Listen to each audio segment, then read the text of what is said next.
Hey everyone, welcome back. Today we are diving into something that is literally going to give you goosebumps. We're unpacking a supernatural nightmare that'll make you seriously question if inanimate objects can actually be cursed.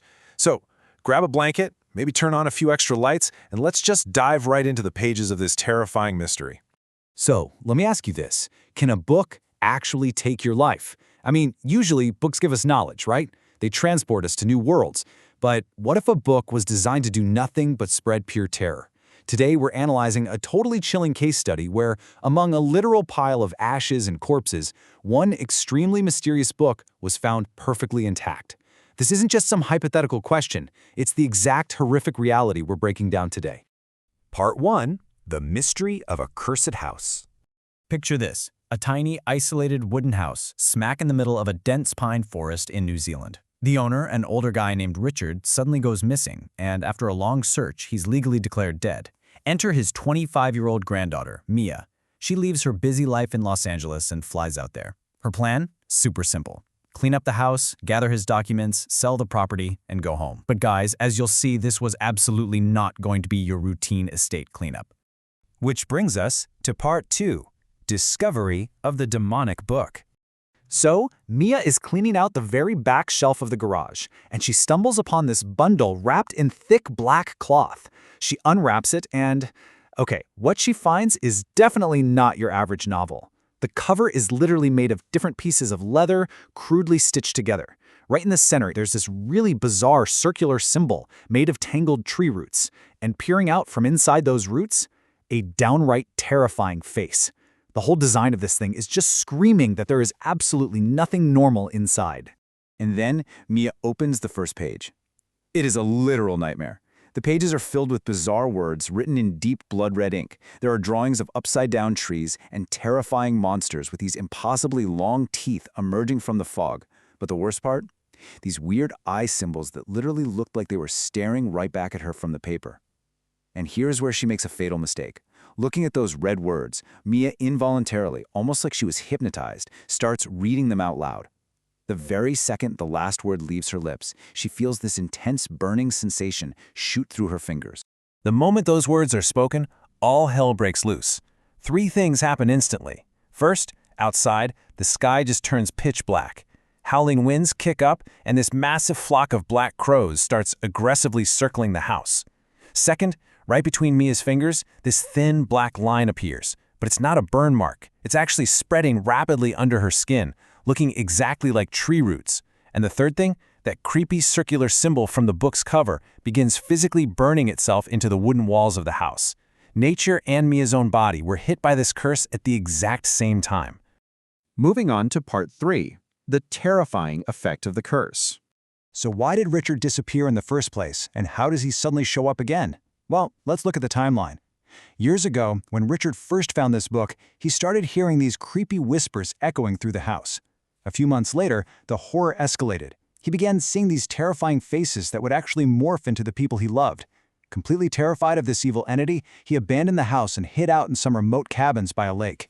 But that evening, when he saw the unnatural black storm and the circling crows, he knew exactly what it meant. Someone had read from the book again. Knowing it was his granddaughter, he rushed back to the house to save her, risking his own life. Now Richard is desperately trying to warn Mia about this ancient, bloodthirsty entity, but right in the middle of his warning, he glances out the kitchen window. Mia turns to look, and standing there, completely still in the pitch-black forest, is a girl. But her face is horribly, completely burnt, and she's just staring unblinkingly right at them. Let me tell you, this single moment just completely suffocates the entire house in pure dread.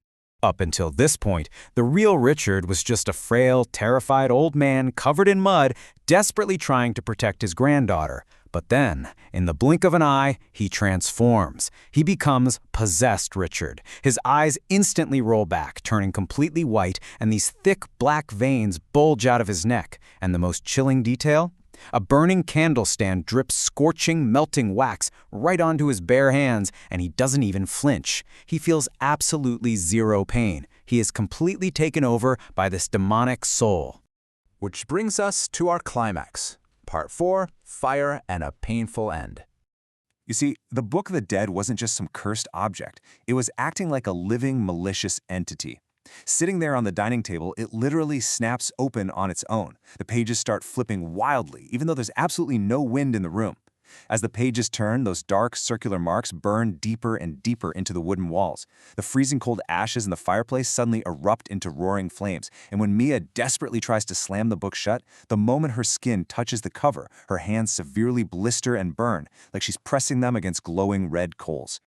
The escalation here is insanely fast. Let's break down these final 4 minutes. Minute 1. Possessed Richard violently attacks Mia with that burning candle stand. Minute 2. In sheer panic, Mia shoves him away. He crashes into the wall, and the candle stand catches the living room curtains on fire. Minute 3, and this is the craziest twist. As Mia tries to escape through the kitchen window, she gets a closer look at the burnt girl standing outside. It wasn't a ghost. It was her. It was a horrific vision of her own imminent, painful death.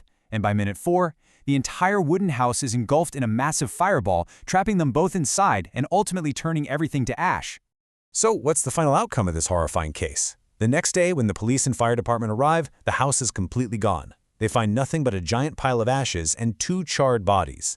But right in the center of the wreckage, resting on the remains of the dining table, is the Book of the Dead, perfectly intact. Not a single page was even singed by the raging inferno. It's a chilling reminder that this curse never really dies. It just waits patiently for its next victim. Part 5. The Terror of Evil Dead Burn. So, I have to ask you again, can books actually be evil? The case study we just walked through pretty much proves that some things should simply never be opened. But let's be real.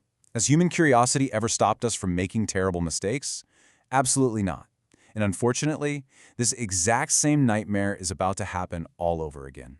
The exact terror we just analyzed, you are going to experience it firsthand in Sony Pictures' brand new horror thriller, Evil Dead Burn. We follow a new protagonist, Alice, who heads to her late fiancé's family farmhouse after his tragic death. And what does she find tucked away? Yep, the Book of the Dead. The second she reads those words, she awakens an ancient, demonic entity that literally turns the entire farmhouse into a living hell. The whole terrifying experience hits the big screen on July 10th.